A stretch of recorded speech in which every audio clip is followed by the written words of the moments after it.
Good day, year 8. Welcome to English lesson number 2. I've decided to be brave and put the webcam on so you can see my face because you might not know that I'm your teacher this year. So hi, I'm Mrs. Deutsch. This is me recording from a secret location, possibly at home. So guys, we're coming into English lesson 2. And again, I'm just going to remind you of some of the things that you might need so that you can press pause and get yourself ready. So remember what we said yesterday, that this is all about us learning together in the time that we're apart, so that when we're face to face, we've already established some really good learning routines. And it's really important for me that you understand that we are learning together. We're in this together. So find yourself a pen, fetch a piece of paper, focus on one task at a time.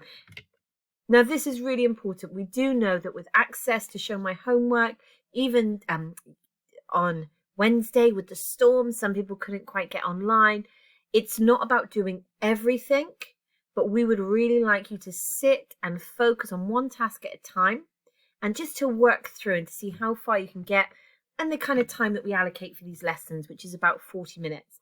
Now, the truth is you are working from home, so if you like, you can press pause, get up, have a walk around, get a drink. It's not the same as being in class, but always just focus on one task, one thing at a time, rather than worrying about doing everything, okay? And remember, this is all about falling in love with reading, finding ways to really enjoy reading and to value it. It's something that's so important for all of us. Okay, so guys, we're going to do a quick true or false. So yesterday we introduced a book, okay? A book that we're going to read some extracts from. So can you tell me, so you only need to write down number 1, and you can write either a T for true, an F for false, or the whole word. But tell me, is it true or false that Gerald Durrell wrote a book called My Family and Other Animals over 50 years ago? Is that statement true or false?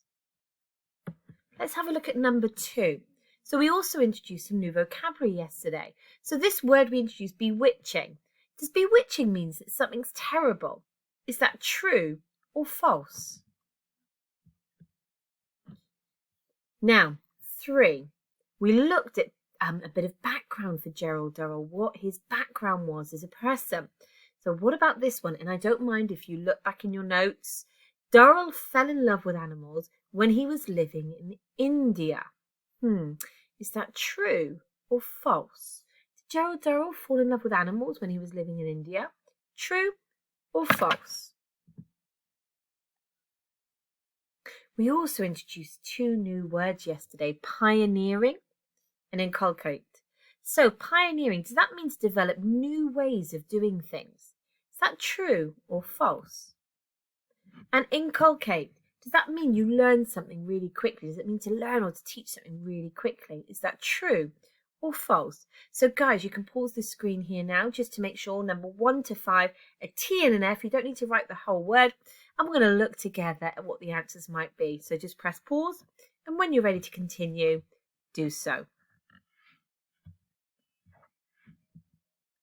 Right, guys, hi. So you ready to look at some results together or some answers? So it is true. Gerald Durrell, look, the clues are here, aren't they? Wrote a book called My Family and Other Animals over 50 years ago. So now this doesn't mean, we're only looking at old books because we can't afford new ones. We choose this book, or one of the reasons we choose the older books is they are what we call impactful. They have proven themselves over time to be really good books that people enjoy reading. If they were reading it 50 years ago and they're still reading it today, that suggests it's still got impact. Okay, so the fact it's 50 years ago isn't a bad thing. Okay, now bewitching means that something's terrible. I hope you got that one right. That's false. Bewitching means that something is delightful, is enchanting, it's good. So I could say, I met the most bewitching person the other day, the most bewitching man. He was enchanting, he was delightful. She was the most bewitching woman I've ever met.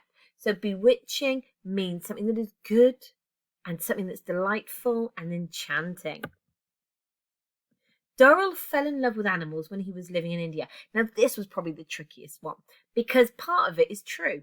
Durrell did fall in love with animals. As a young man, he fell in love with animals, but he wasn't living in India. He was born in India, That was the trick part. But actually, he was living in Greece, in Corfu, when he fell in love with animals. It was his experiences there in his younger years that led to him reading this, falling in love with animals, creating a zoo, becoming a conservationist, a naturalist, somebody that loved natural history, somebody that wanted to look after endangered animals, because he fell in love with them when he was a young man. Okay, pioneering means to develop new ways of doing things. Yes, it does. It's true. So Gerald Durrell was pioneering in what he did in terms of looking after animals and keeping them safe. He was developing new ways of doing it. And this one that is a bit of a tongue twister for me to say, inculcate, it means that you learn something quickly. That's wrong. The thing about inculcate is that it means to press in, isn't it? It's to press into the teaching, into the learning. To learn something by being persistent and not giving up. Okay, guys, so give yourself a mark out of 5. If you've got anything wrong, just quickly make a note of maybe the reason why. You could say, bewitching means enchanting. Durrell was in Corfu when he fell in love with animals. So you could just make a little note why you were wrong, and that's going to help you remember for next time. Now, are we ready? So today, we are actually going to read our first extract together. We're going to learn some new vocabulary. Now, there are other words that you might be like, I don't know that, but these are the 3 we're going to focus on. Migration. Say that with me. Migration. 1, 2, 3. Good. Migration. Migration. Now, this one, opaque. You say that one? Opaque. Brilliant. And endurance. So we're going to look at these 3 words today. We're going to use some questions to get us thinking out loud. And we're going to make sure that we've understood what we read today by doing some tasks and work around it. Are you ready then? Okay, so this first one's about the vocab. Now, please, please, please, please, listen, pause. I don't want you to write this. Do not try and really quickly copy this all down. That would be really mean. The bit I want you to do is the apply it column. So we're going to look at the columns together, and then at the apply it, you're going to respond at that stage. Okay, my lovelies? So our first new word, migration. Say it, migration. Say it quickly, migration. Say it slowly, migration. Okay, now from migration, we get the verbs to migrate, okay, because it means to move to another place. So migration is the movement to another place. For a long time, it was really popular for people to look to migrate to Australia, to New Zealand. We get people that migrate to Spain. They all go into the warmer countries as they get older. Okay, my sister Kelly migrated to Mendoza, which is a city, a country in Argentina. Now, she migrated to Mendoza when she fell in love. So we also see migration with animals. So let's look at this example. The migration of geese takes place every year. Has anybody seen the V formation geese moving across the sky? Brilliant. So the migration of geese takes place every year. So what does migration mean? Yes, the movement to another place. So guys, this is the bit you do. So I just want you on your piece of paper to apply it. So you're just going to copy and complete this sentence. If I could migrate, I would move to, where would you go? Tricky. Where would I go? So if you want at this stage, you can either pause, or you can listen to me do the other 2 and then do the 3 applies it at the end. Your choice. So choice 1, pause it, do each as we go. Choice 2, wait until I've gone through all 3 and pause it then. Okay, so another new word, opaque. Now, opaque's an adjective, which means it's a descriptive word. And we use the word opaque because it means not able to be seen through. So we've got things we can see through, things we can't see through. So guys, look at my filthy glasses. But those glasses are not opaque. I can see through them, so they're transparent, they're see-through. If they got so filthy and so scratched that I couldn't see through them anymore, then they would become opaque. Now look at this one as an example. The house had opaque glass to stop the nosy neighbours looking in. So maybe somebody's chosen to do that lovely frosted glass or to do that decorative glass so that people couldn't look in. So the house had opaque glass, so glass that you couldn't see through, to stop the nosy neighbours looking in. So guys, I want you just to imagine Some of those cars we see driving around with the tinted glass. Yep, you can pay to get your tinted windows. Okay, would that type of glass be opaque? So do you think the tinted glass of a cool car driving around, is that opaque? Would you say yes or no? So for this one, you just need to write down tinted glass is opaque, yes or no. You just got to write yes or no for that one. Okay, now our last word that's going to help us today, endurance.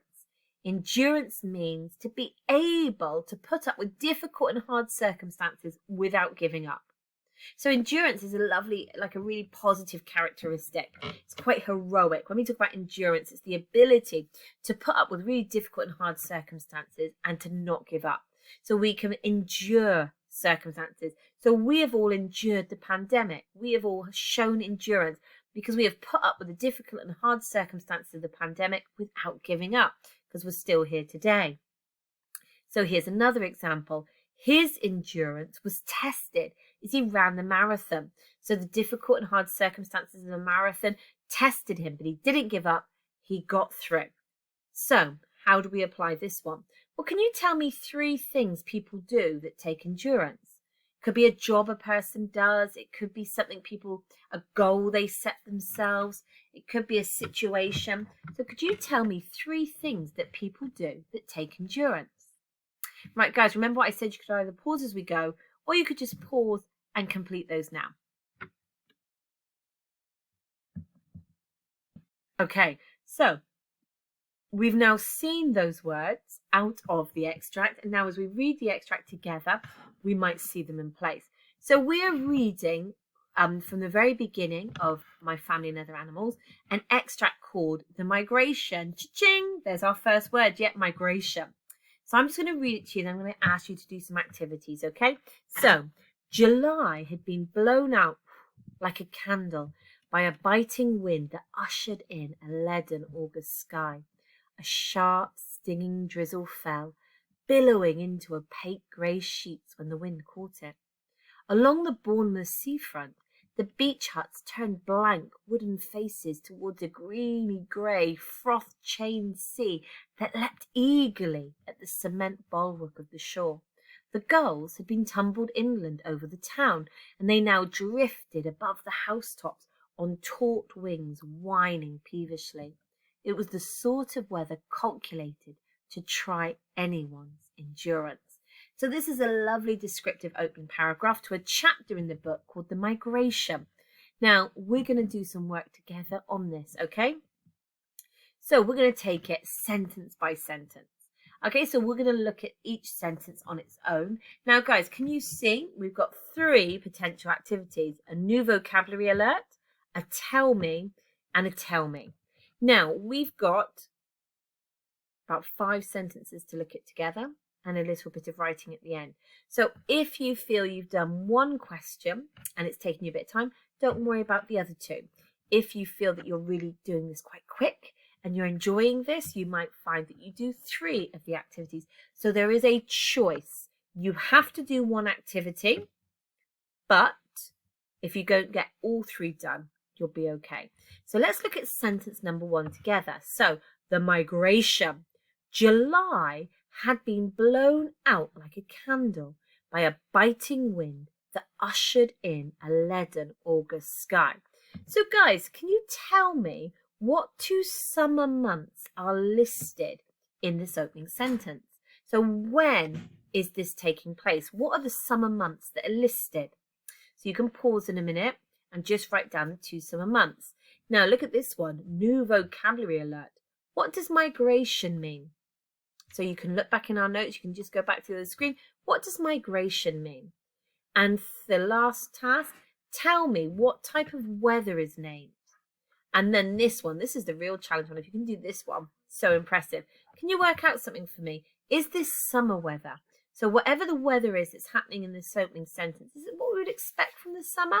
And you just have to say yes or no, but try and give me a reason because. So we're going to pause there and I'm going to give you about 3 minutes. Maybe 3-4 minutes. If you do all 3 tasks, brilliant. If you do 2 tasks, really well done. If you've done 1 task, thank you. Okay, off you go. Okay, so a quick mark. So new vocabulary alert. So if you answered this question, what does migration mean? To move from one place to another. Give it a tick. What are the 2 months that are listed? Good. July and August. Now, what's the type of weather? What weather do we get a mention of? Did you get it? Good, it's windy. We've got a wind. Now, a biting wind means it's the kind of cold wind that kind of like feels like it's biting at your skin. And it says that July suddenly disappears, blown out like a candle, as a wind comes in. So we've got a change of weather. And August starts off really bad. So is that what we would expect from the summer months? What do we expect when we think of summer? We've just had our summer holidays. We're all really excited when we have what kind of weather? Yeah, the sun. We like it when it's hot, when we get to go outside to the beach. So we would say, is this summer weather? No, because it's not what we expect, even though it's what we kind of sometimes get.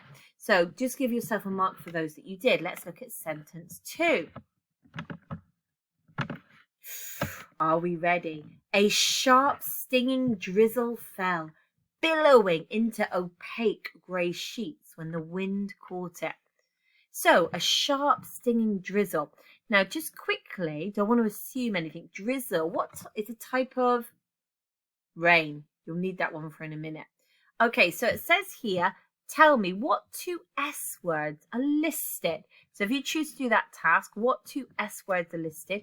What words can you find? 2 S words, words beginning with S. So use your eye and look at the letters and find me 2 S words. New vocabulary alert. So what do we say opaque meant again? Little clue. What was I doing with my glasses earlier? What does opaque mean?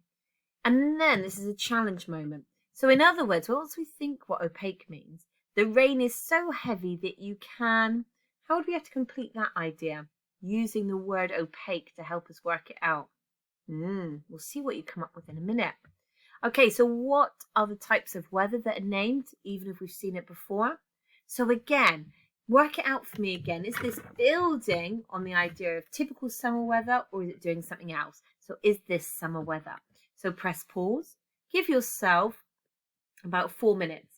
If you don't do all of them, do 1, and that's a thank you. Do 2, that's wonderfully good. Do 3, you're amazing. Okay, so press pause and do those activities. Okay, right, so let's have a quick check. The S words are sharp and stinging, tick and tick. Now, although we've got sheets over here, I would have accepted sheets, but these 2 are kind of coupled together. Okay, a sharp, stinging. Now, sharp, something that cuts you. Ow, that's sharp. It doesn't feel very nice. A sting, if you've ever been stung by an insect, is something painful. So whatever is happening in the beginning of the story, it's not very nice, is it? It's painful, it hurts. Okay, now what does opaque mean? What do we say opaque means? Good, it's something you can't see through. So, in other words, the rain is so heavy that you cannot see through it. It's like blurring your vision. All you can see is the rain and you can't see through to the other side. So in other words, opaque means you can't see through it. In other words, the rain is so heavy you can't see through it. Now, if you did that one, that's a really good answer because that's a tricky task. Now, what other types of rain? Giving you the answer, haven't I? What types of weather are named? So it's mentioning, good, wind again. And now we've got this drizzly rain. So this is definitely not summer weather, is it? Nope, this is not typical summer weather. And it's building this idea of something really miserable. Brilliant. Okay, let's look at sentence 3. Okay, now this one's a little bit longer, but you'll actually see there's less tasks, okay? So along the Bournemouth seafront, the beach huts turned blank wooden faces towards the greeny grey froth-chained sea that leapt eagerly at the cement bulwark of the shore. So guys, your tasks on this one. What B names where the story starts? So can you find a word beginning with a capital B that's naming where we are, that's telling us where we are? So you can do that one. In a minute, you'll press pause and do that one. Now, look at these tell me's. Can you tell me what colour is the sea? So could you look at this sentence and tell me what the colour of the sea is? And could you look at this sentence and tell me what the sea is doing? So if I said to you, what's the sea doing? What colour is it? What answers can you find? Now, this one, the challenge. Could you work something out for me? Once you know what the colour of the sea is and what it's doing, is the sea calm and peaceful and idyllic and oh, it's a beautiful summer's day and I'm at the beach? Or is it wild and stormy? So you've just got to copy and complete this sentence. The sea is calm, or you can cross out calm to choose wild because. Okay, so press pause. We'll see you for your answers in a minute. Okay, lovely, year 8. So what B tells us where this story is taking place? Where? Bournemouth. Bournemouth, which is a city, a place in England. So if you go up, we can only go up from Cornwall, can't we? But if you leave Cornwall, you go along the A38 and you kind of keep going that way out towards London. Bournemouth's on the southeast coast, naughty elephant, southeast coast. Okay, so we're in Bournemouth at the beach huts with the seafront. So Bournemouth is where the story starts. Guys, tell me, what colour is the sea? Brilliant, it's greeny grey. Ugh, a greeny grey sea. Now this is a harder one, so I wonder if you got it. What's the sea doing? Do you get it? It's leaping. The sea is leaping up. So that's where we have to begin to use our imagination. So we've got a greeny grey sea that's leaping up. And it's got a froth and it's leaping up. Okay? And it's almost like what do things, when they're leaping, they're trying to escape maybe or get away. So is this sea calm and peaceful or wild or stormy? 3, 2, 1, the answer is wild and stormy. This is a wild, stormy sea. It's leaping up, like then we begin to imagine big waves, and it's grey in colour. So this is not like a calm, peaceful, beautiful sea. This is a greeny, grey, wild, stormy sea. Brilliant, because it's leaping, it's trying to escape. Now it does have some other lovely ideas there. The idea that it's chained. So somebody's trying to keep the sea back, and now it's trying to escape. Okay, but I asked for the B. If you got that, brilliant, give yourself a tick. And the colour of the sea and what it's doing. Brilliant. Okay, so next. Ooh, here we go. We've only got 2 more to do. You're doing brilliantly. So let's look at sentence 4 in our paragraph. The gulls had been tumbled inland over the town, and they now drifted over the housetops on taut wings, whining peevishly. So guys, 2 quite quick ones for this one. What birds are named that live by the sea? So what birds are we given the name of? And can you think about these words that describe the birds? Tumbled and drifted. So tumbling is kind of this action where you kind of like roll over yourself, that you tumble and you fall. Drifted, that you kind of move aimlessly. So how is the weather making the birds act? So you could just copy and complete that for me. The birds are. So press pause. Tell me what birds are named that live by the sea. And if you also have time, if you're doing good for time, try and think about those words tumbled and drifted. Okay, so what birds live by the sea? You might have been attacked or lost an ice cream to one this summer. Gulls, which is short for our seagulls. So we've got seagulls here. Now, tumbled and drifted. So what's the weather doing to these birds? The birds are drifting. The birds are tumbling. But we could go even further than that. We could say, you know, the birds are finding it hard to fly. The birds are being pushed around by the weather. The birds are being forced to fly in a particular way. Brilliant. You've been doing so well, guys. This is it. We're on our last sentence. We're nearly at the end point, okay? But you're doing really well. And we're doing some really close reading, so I'm very pleased with us. Okay, so let's look at this one. It was the sort of weather calculated to try anyone's endurance. So let's look at that new vocabulary. What does endurance mean? And in other words, the weather is so what that it's really hard to put up with. So press pause. What does endurance mean? And then how would you complete that sentence? In other words, the weather is so that it's really hard to put up with. See you in a minute for your answers. Okay, what's endurance? We've maybe been showing endurance with remote learning, isn't it? It means we're able to deal with really difficult, tricky circumstances without giving up. So if you're still with me on the lesson, you've not given up, even though it's sometimes really tricky and difficult to work from home. Me, I'm finding it quite difficult to sit straight on my sofa. So in other words, the weather's so what that it's really hard to put up with. What's our overall impression from this paragraph? The weather is so horrible, so bad, so miserable, so wet, so Wintry, that it's really hard to put up with, particularly in the middle of the summer when you live by the beach. Brilliant. So in other words, the weather is so horrible that it's really hard to put up with. It's really hard to endure. Now, this, dun dun dun, is how we can bring all of those ideas together. Now, if you are still with me, if it's 45 minutes and you've done everything else, you're free to go. Leave the lesson and walk away. If you have found that you've got through those activities and you've still got out of your 45 minutes, 5 minutes, 10 minutes, I would love you to really try and do this paragraph with me, okay? Because what we were doing is looking at each sentence. This now is about a summary, where we take all of those ideas from each sentence and we bring them together to show that we understand this paragraph, okay? So the migration. July had been blown out like a candle by a biting wind that ushered in a leaden August sky. A sharp, stinging drizzle fell, billowing into opaque grey sheets when the wind caught it.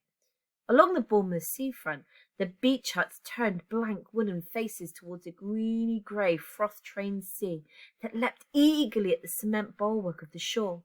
The girls had been tumbled inland over the town, and they now drifted above the housetops on taut wings, whining peevishly. It was the sort of weather calculated to try anyone's endurance. Okay, guys, so this is what we call summary writing. So each of these, in the beginning, next, he ends, is a lovely way to summarize. In the beginning, next, at the end.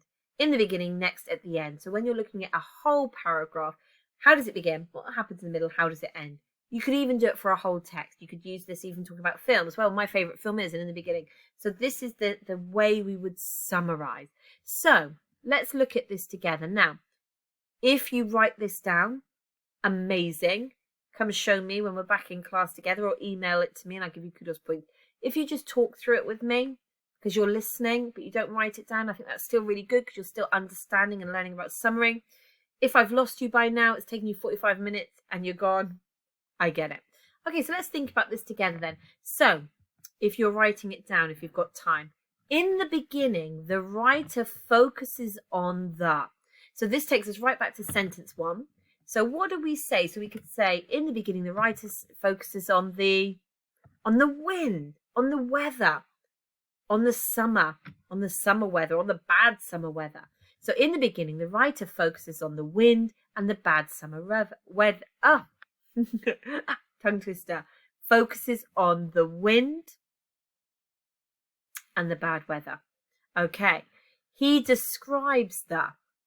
So for this one, it's trying to think about 3 things he draws our attention to. Now, why 3? Because 3 is always better than 1 or 2. 3 shows that you've looked at enough detail. But you could get 1. So he describes the. So if we think about the weather, what weather is he describing? He describes the wind. What do we say is the other word for rain? The drizzle. Brilliant. He describes the. What was the bit? In the third sentence, he describes the sea. So we could say, so it could have just been 1, but if you make it to 3 again, you're building your case. So he describes the wind, he describes the rain, he describes the sea. Or you could put those 3 ideas together. He describes the wind, drizzle, and the sea. Okay, lovely. So this is summary. So just bringing all those ideas together. Next, so another layer. He builds the idea that the weather is so bad because even the. So if you imagine, we talked about the sea. What came next? We were looking at the seagulls. Next, he builds the idea that the weather is so bad because even the seagulls cannot fly. Yeah, because most birds can fly in all weathers except these seagulls. Okay, and finally, he ends with the idea that this kind of weather is. So what did we say this meant? It was the sort of weather calculated to try anyone's endurance. So he ends with the idea that this weather is really hard to put up with, that this kind of weather is ruining the summer. He ends with the idea that this weather is really bad and it's taking away, people have to put up with it and it makes life really difficult. So we've got lots of nice ideas. So what we've done, these were our notes. You've done brilliantly, by the way. We took each sentence separately. and then we're bringing it together into a summary of the paragraph. Now, if you're here with me, just because that was a lot and you've stayed focused, I'm really proud of you. And I look forward to seeing you for next lesson. Bye.